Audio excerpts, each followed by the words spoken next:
Have you ever seen monster 15-inch and up lift kits online and seen the prices and wondered, can I do that myself cheaper? In this video, I find that out.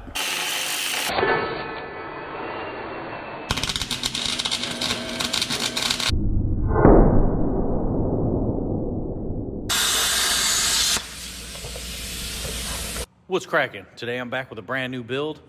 As you can see behind me, I picked up this 2005 Chevy Suburban.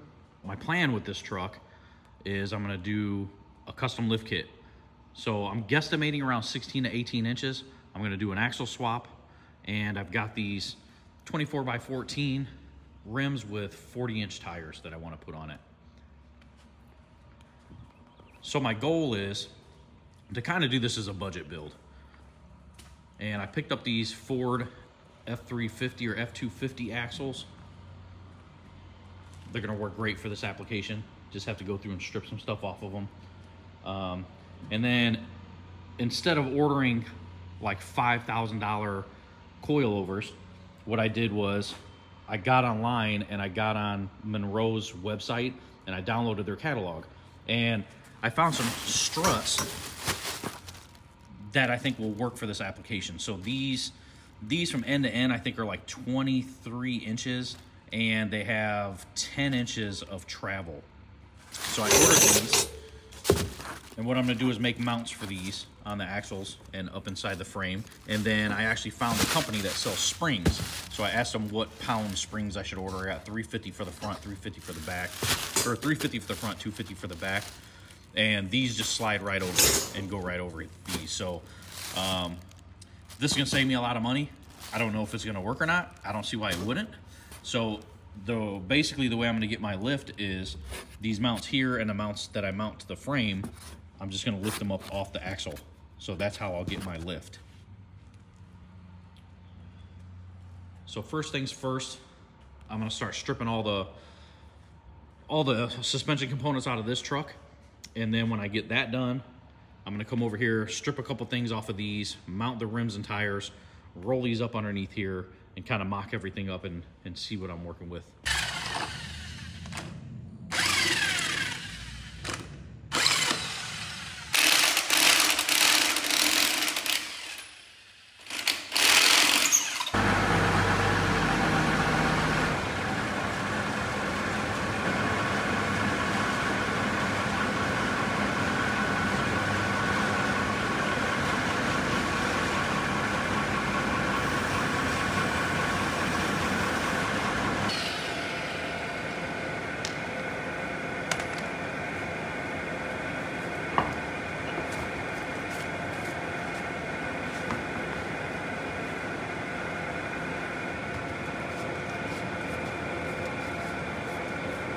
All right, so I got the rims and tires off, got it up in the air. I'm gonna start on the suspension here. Gotta take the upper and lower A-arms off. This one has torsion bars on it. So when I get to that point for the lower A-arm, I'll lift it all the way up, I'll get under there, and then I'm just gonna cut them and let them fall because I don't need any of that. So my goal is to strip all this clean, just strip all that off. And I thought I was gonna have to reinforce this frame here. I thought it was a C-frame. This is actually a full boxed frame. I was shocked. So I'm just gonna mount right to it just like they did. I'm gonna make a perch just like that for the new struts and slide the axle underneath it. And then the rear, same thing. Just gotta drop this axle out. A little bit of work. If there's something that's bound up I can't get, I'm just gonna cut. Because like I said, I'm not using any of this. I'm just gonna roll it right out of the garage.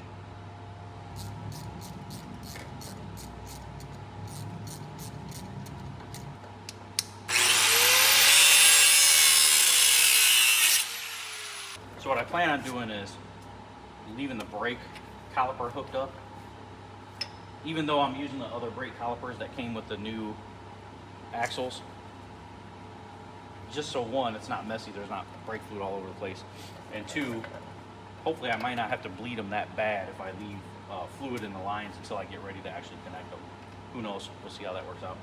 So now what I need to attempt to do is actually cut the torsion bar, which I've never done before. I know they're under load, but I got it up in the air and it should not be under load. I'm just gonna cut it slowly and see what happens as I go.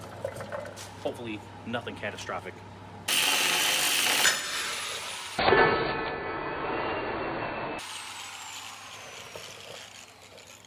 there it went. Did make a lot of noise, but scared the crap out of me, but it came out. You can see it in there. See it cut and broke. So now the rest of this should just come out. And like I said, if any bolts or anything give me a problem, I'm just gonna start cutting this stuff, because I'm cutting all these mounts and stuff off anyway and smoothing this out, so it really doesn't matter if I cut these. It's a lot more work to cut them, but if I have to, I will.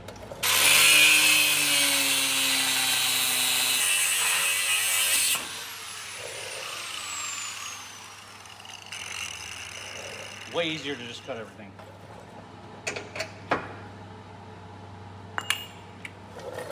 All right, this should just fall out.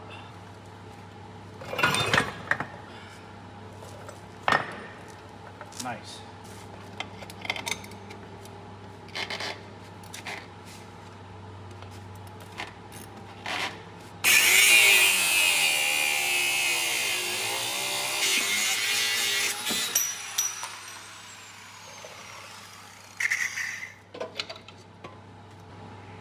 So that's pretty much it for this side. When I lift it up, I'm gonna cut this off, cut these brackets off. Since I can't get these bolts out anyway, I'm gonna cut these brackets off. I'm gonna cut this bump stop and the transmission support off right here. And then I'll reinforce this with a plate so it's stronger. And then it should be nice and clean all the way across.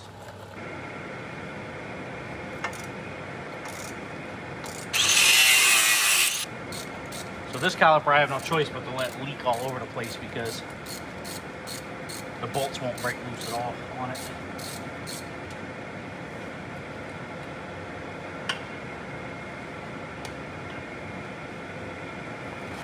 So the upper control arm's out, or trailing arm, lower trailing arm's out, shock's out. Yep, it'll come out.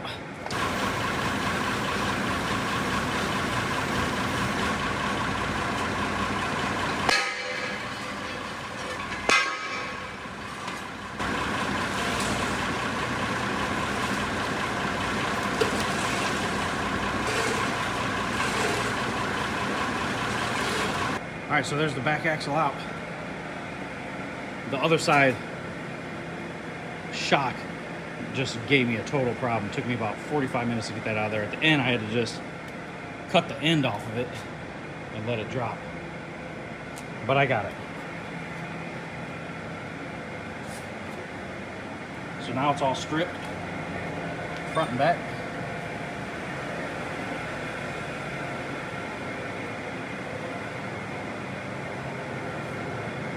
What I got to do now is raise it up to where it's working height, put it up on the stands, start cutting all this stuff out and smoothing it all out. And then I need to come over here and pretty much strip the pump off, maybe just the pump off, and I'll leave the steering knuckle on there. I'm gonna have to make a custom mount that brings it up so it's higher, but I like to know where it's at from factory. So I might just take this pump off. All right, so I got all the suspension dropped. What I need to do now is get my plasma cutter over. I'm gonna cut these brackets right here, and then right here where the bump stop is, I'm just gonna come straight down with this, cut this over and off so it's flat. I'm gonna cut this mount off. I've already removed this brake here. And then same thing here, just cut this off right here. I'm gonna leave this because I might use it. And that's pretty much it for this. So I want to get this all smoothed out right here.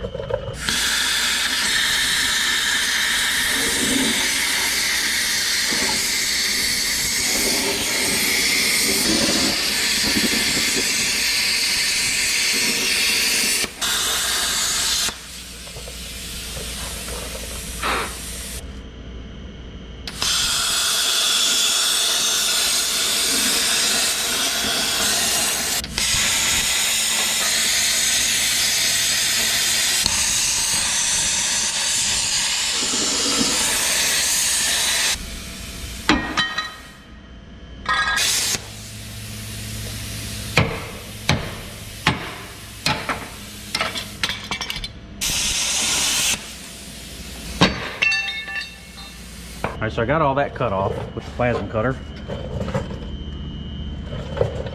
So it's all pretty much open right here. Now the rest of it is just, you know, getting a flapper wheel and smoothing all this out.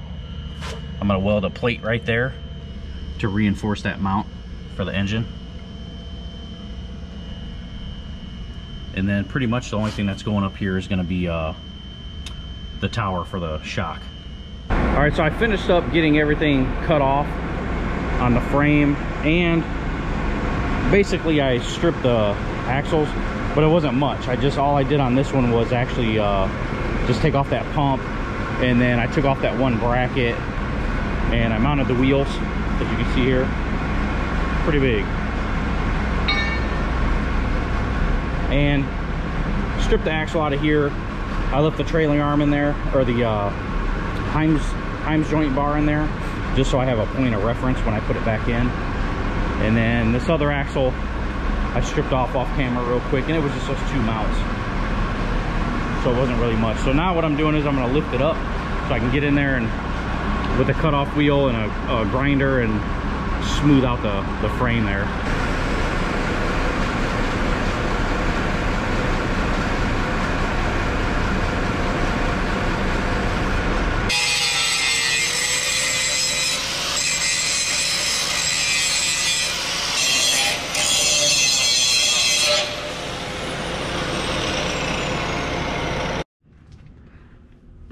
All right, so I got both sides pretty smoothed out here. It's not perfect. I'll go through with the flapper disc when I get done in the end before I paint everything, and then I'll smooth everything out like perfectly.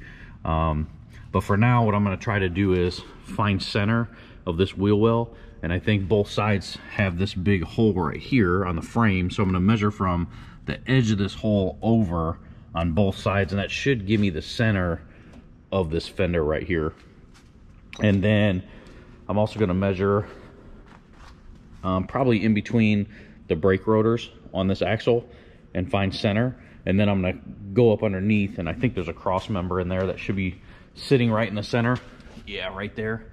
And I'm going to measure the center of that, and that should give me the center of the truck. And then I've got some plumb bobs that I'm going to hang down here, here, and there, and it should help me get everything lined up.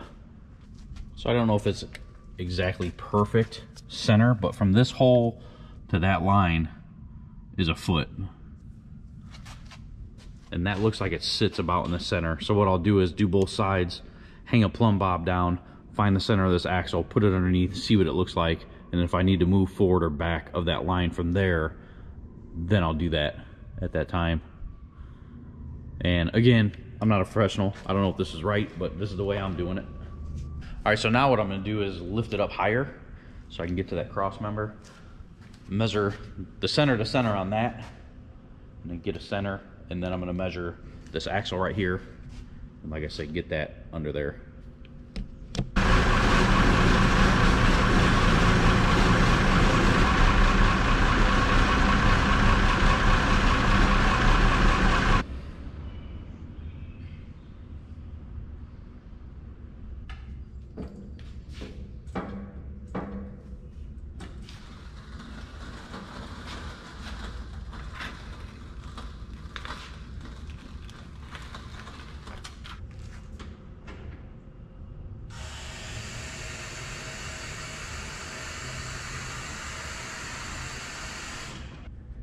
All right, so I got the axle underneath there, put the plumb bobs in there, got the axle centered, and I also have the axle centered this way on both sides with plumb bobs that I hang down, hold down on a line. And they're both centered. So from the top of the tire to the top of the wheel well is 28 3/4 inches. So I'm imagining that I probably did, I don't know, 18 inches of lift on this altogether. With the rims and tires alone, you know, they're 40s.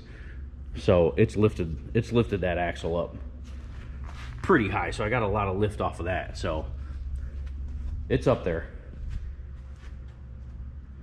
But it looks good, I like where it's at now. So what I think I might do is I have a 3D scanner. So I might 3D scan this right here so that I can make an accurate mount, and then 3D scan down there on the axle so I can get an accurate dimension and make proper mounts. But I like where it's sitting, looks good, it clears. The shocks have 10 inches of travel. So what I did was I measured from here to here. This is actually about 8 inches, but this is actually kind of bent in or out on one side. So I'm also going to have 2 or 3 inches of compression.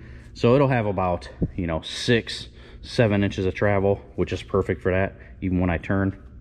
So I think that's a good height. And it's not too crazy. I mean, it's big. You can see here. The door handles about up to my head right here. So I'm also going to remove these running boards right here, and I'm going to make my own, like, step downs right here and here. And I got to do the rear axle the same.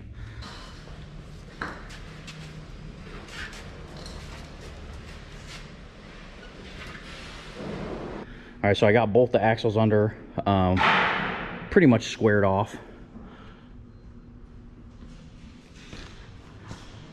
You see here, it's pretty high. This has got to go up about a ½ inch compared to that one more, but that's about where it's going to sit.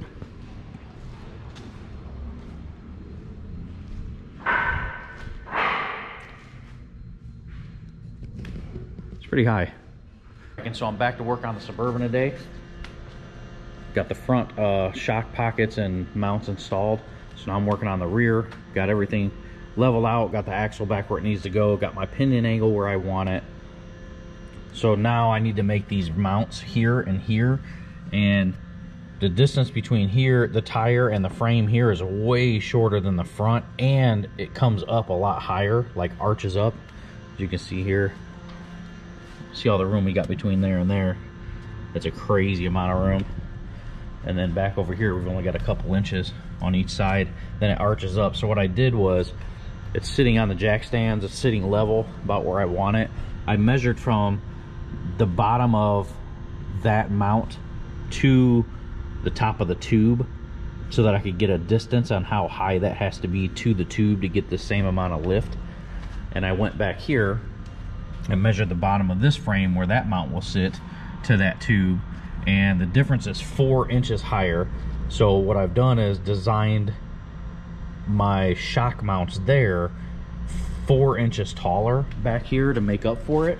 And then I actually had them wrap around, since they have to go on the frame itself, or on the axle itself here.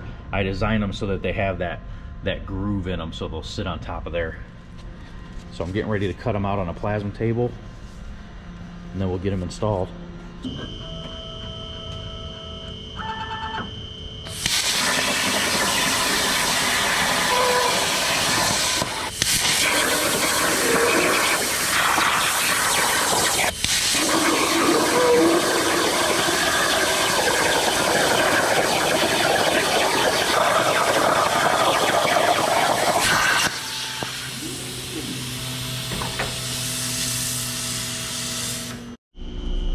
All right, so here's that mount tacked up.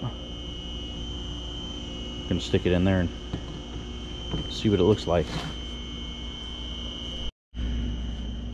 So I got the mount in there. Got it sitting level. How well you guys can see it, but so it looks like from here to here is gonna work. Gives me clearance between the tire. And really the only thing that's going up through there is the cylinder, so I can move that over probably a little bit more. So the cylinder goes up, and I think the spring's gonna be above the tire once it's actually in there and installed. So I don't think the spring's gonna come into contact with the tire at all. But I think this is good, and that mount's gonna work. All right, so I've tacked up the top and bottom shock mount. I stuck a plumb bob through that hole there and lined it up with the center of that bracket. Off camera, I finished the other mounts for the other side, got them welded in, got it all kind of lifted up and level here. So you see this side here. What I did was I went over here, just remade the same mounts, put them in exactly the same place, welded them in.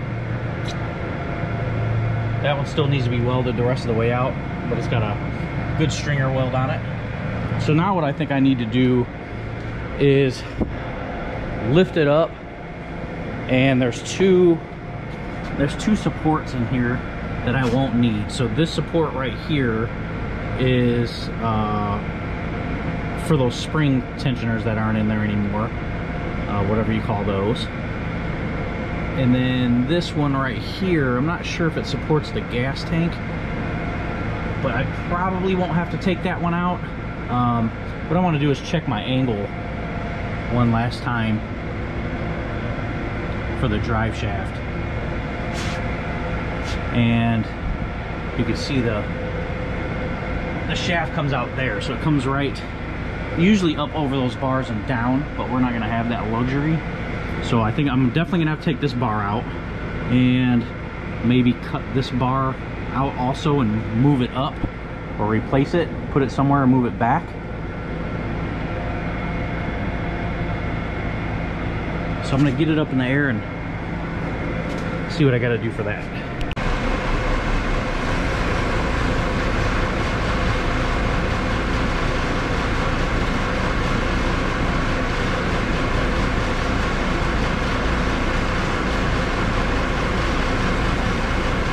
Alright, so I got it up in the air here.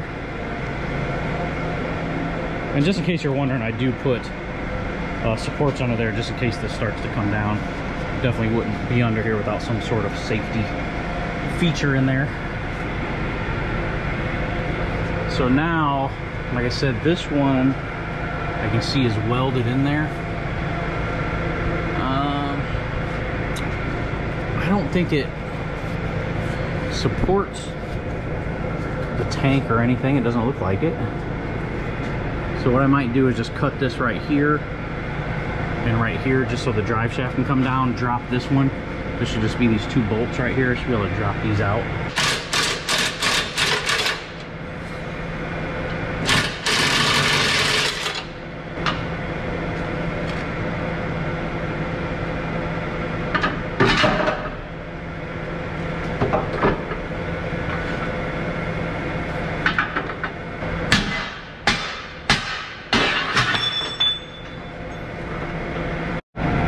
So here it is with that one out. Open that all up. So I gotta cut this one. Like I said, I'm gonna cut it here and here. Then I don't know, after the drive shaft's in, maybe I'll move it back here, support it from here to here if I need it. But I've got this transmission mount, engine mount that's kind of supporting the frame in and out. But I definitely don't want it just wide open, moving around.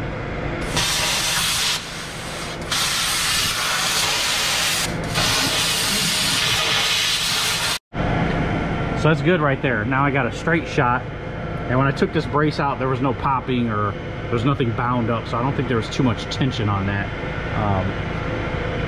So that's a good sign. So now I'm going to put my stock transmission in and see where it lays when I get it down on the ground. So let's do that.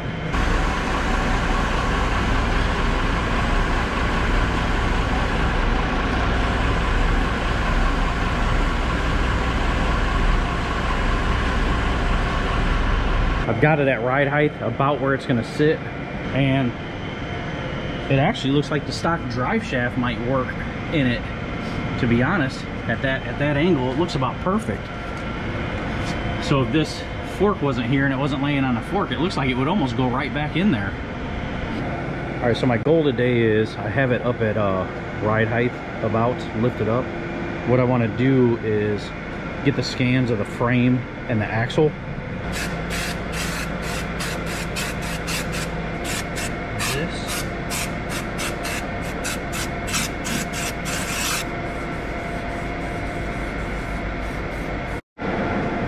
Here's the setup. Got the scanner out again. Got that board placed in there between the frame and the axle. So now hopefully I can take it, scan through here, and get the axle and the frame in there. Alright, so I got some pretty good scan data. It really wasn't liking that board that I stuck in there this time, especially with the screws. So I turned it around. It did start to scan it a little bit,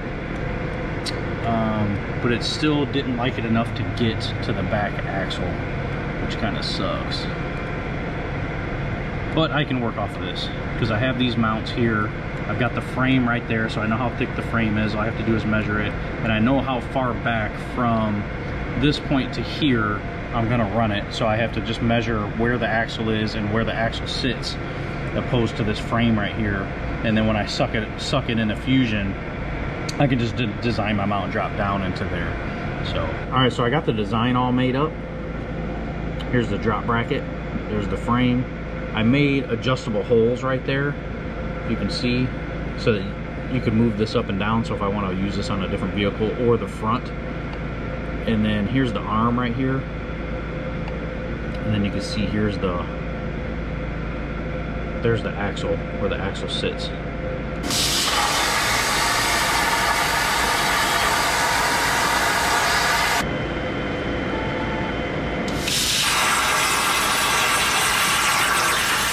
All right, so I have all the pieces cut out.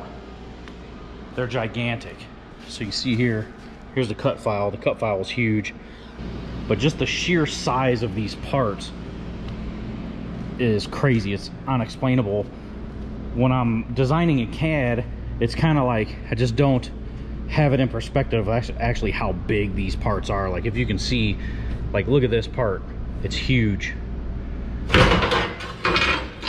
But I think they came out awesome. Get them out of here, get them welded up.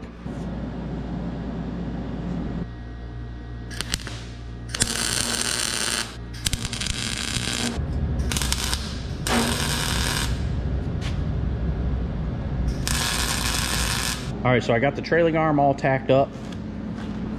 It's pretty beefy. It's probably overkill, but it's better to over-engineer it than under-engineer it, I think. Got that tacked in there really good, both sides. I've got the trailing arm with the bushings kind of smashed between there so I can get my spacing. Now I'm gonna go back here and start setting these mounts where they go and get this all lined up straight. So clamp those down, weld these where they go, make sure everything's nice and straight in a straight line. I got the trailing arms mounted and installed, everything set into place. I got the rear end sitting under its own weight, and I got the front sitting up where it's gonna ride. So now what I have to do is figure out all the geometry for doing the front trailing arms. I got the trailing arm boxed in. I ended up just cutting all the pieces I needed and welding it, tacking it solid while it was up there on the bench. Fits great. Got it in there. Now what I have to do is scan this other side, make the mounts for that side, bolt them in there, and then weld it in, and that should be done. And then I'm going to jump over to the other side and just repeat the process. So here's my digital angle gauge, angle finder, and you can see here that's at about 8.9 degrees, and that's the front. Let me go back here to the back. It's about 8.5, 8.6 depending on where you put it, 8.7. So it's about the same. 8.6 there, 8.7 there. So I've got the front and the back about the same. And I don't think that matters, but cosmetically it looks good because they're even. When I step back from it here, it looks really good. So the plan for today is try to get this panhard bar remounted and the steering linkage. All right, so here's a little update. So I did my panhard bar that goes across. I connected my steering. I kept everything at a 20-degree angle so it all matches up. And you can see here, I did the front and the back. I made all these mounts out of 1/2 inch because that's what I had. And put some Heims joints on the ends. And I went straight to the body back over here, if you can see that. And then the steering I connected, made this big mount out of 1/2 inch. Put a Heims joint on there, welded this solid all the way up. And what I did was, here's the stock steering arm. I left it in there that goes across, and I just welded it to it as close as I could get to that to that arm that comes out, and it works perfect. So I also marked a line and turned the wheel to the right, to the left to measure center on that. And then as you can see, I got the panhard bar in the back also was welded in a 20-degree angle. So all that's in there and good. What I've got now is I ordered new Ford F350 brake lines, which go to these axles. And what I'm trying to do is, because I left the stock lines right here, I'm trying to tie these in to the stock brake system. But the problem is these fittings are a little bit big, and I think that hose is maybe a little bigger. But I've taken this hose off the rear end so I could get this nipple, which may not help me though now that I'm thinking about it, because look at the brake line difference. So I pretty much think I'm stuck. This isn't gonna work. I pretty much think I'm stuck going to get a female that'll match that adapter to a male compression that goes down in this Ford, because these are, surprisingly, these are bigger brake lines on the Chevy Suburban 1500 than they are on the Ford F350 axles. It's pretty surprising. So now I've got a bunch of running around to do to try to find these fittings that'll match up. It took me about 3 days to get these. What it ended up being was a 1/4 to 3/16 brake line adapter, and that allowed me to adapt between the Ford F350 axles and the Chevy Suburban brake lines. So that union just went in there. It took me a couple days to get those in. I couldn't find them anywhere in town, and now I've got all the brake lines in. The back ones went right together. I didn't need that coupler. What I have to do now is install the drive shaft, which should go right in there, and bleed the brakes, and then bolt down all of the shocks, and then go through and weld out some more of this stuff, more of these mounts more securely, and then I should be able to see if I can move it forward and back under its own power for the first time.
Here it is outside.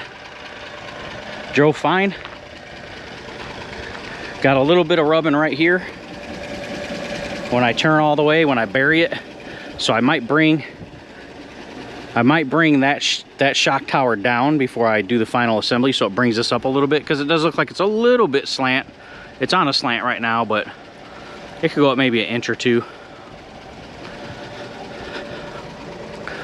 It felt pretty good coming out of the garage. The brakes are spongy, but I didn't bleed them all the way because I still have to get in and strip it all back down, paint it all, weld supports in and stuff like that. So let's finish the test drive.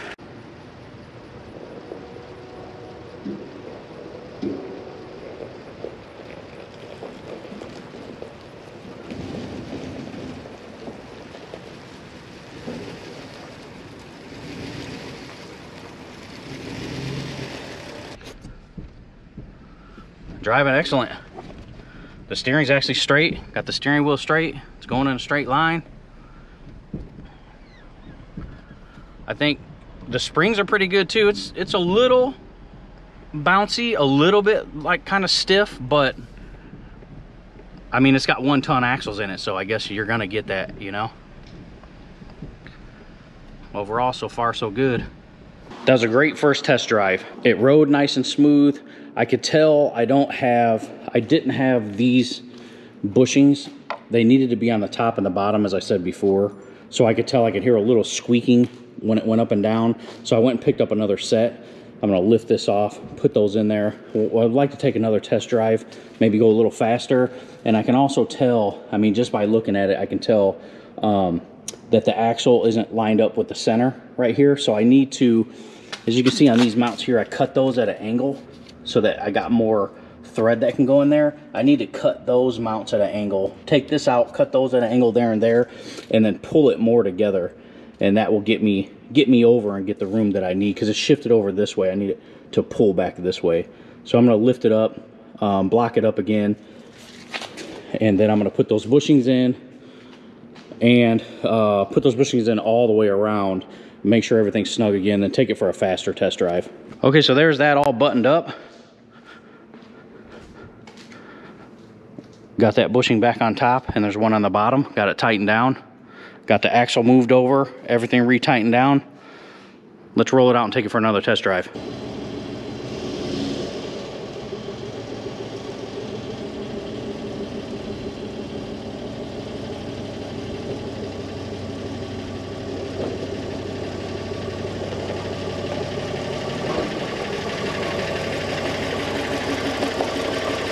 Got it pulled out.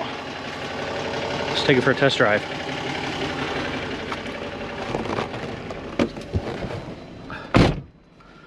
It's a lot taller than it looks in the video, that's for sure. I did get the brakes bled a little bit more. They feel even. They're not all the way 100% yet.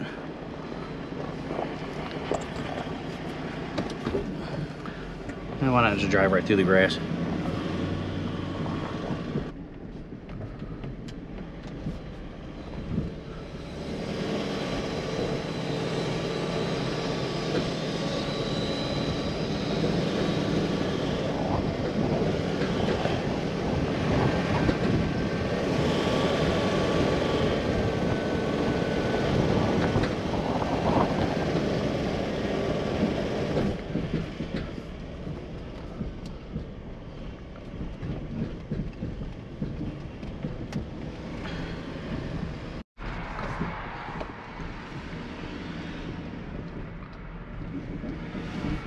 So here we go, I'm gonna get it up on the road. Probably jump off on a side road here. Steering feels nice and tight. The link that I made definitely works. There's barely any play in it. The brakes are feeling a lot better now that I bled them. I didn't bleed them all the way out because I gotta pull all this stuff back apart anyway. But it honestly just feels like a regular stock vehicle. Here we are, I'm rolling out. I don't know exactly how fast I'm going, but it says 30, 40 on the speedometer.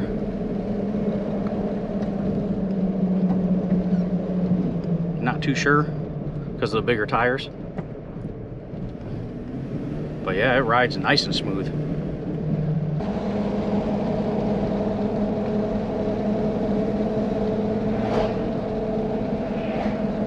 Nice and straight. No hand on the wheel. It's going straight down the road.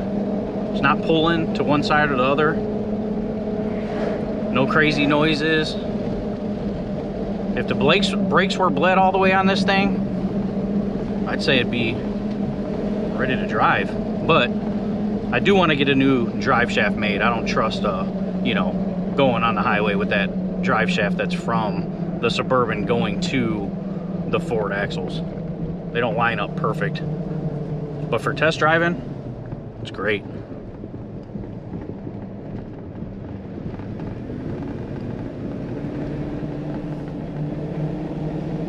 So I think that about sums this one up after the test drive. It did really, really well. there's a lot of stuff I got to do to button it up. I got to take it back apart. Powder coater paid everything. I still have to make a couple mounts so it doesn't, to keep it from rolling. But other than that, my whole goal with the video was I set out to prove that I could, or you could, build a custom axle swap lift kit on your own. Like, I know I did use like my plasma table that I built, but you could do this stuff by hand. If you had the blueprints, you could cut that stuff out by hand, or with a plasma torch. You could basically do the same thing that I did. And this is a budget build. You know, I didn't use really expensive coilovers, kind of just found my own struts, and they ended up working out. Found my own springs, those worked out really, really good. So I think that really sums up the whole build. Was I able to do it? Yeah, I was. Can I drive it on the highway right now? Yeah. Would I know? There's a couple more things I got to do, like the drive shaft. Can you build one yourself? Absolutely.